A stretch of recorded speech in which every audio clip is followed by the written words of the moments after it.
Next, I'd like to demonstrate how the inductance depends on N, the number of turns. And the inductance is proportional to N squared. Here I have a coil with 100 turns on it. This is one that I've wound myself. And this is a coil with 100 turns. I'm going to connect this up here to the inductance meter, and we'll measure the inductance. And we see the inductance is 0.12 millihenries. Next, what I'd like to do is take this inductor and add another 100 turns to it.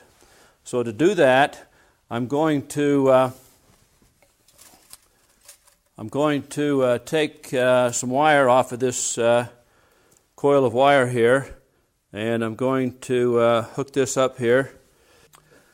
So now I have the connection made here. I'm going to add another 100 turns to this coil while I keep everything else the same. So the length is going to stay the same, cross-sectional area will stay the same, and the permeability constant will remain the same. The only thing that will change will be the number of turns.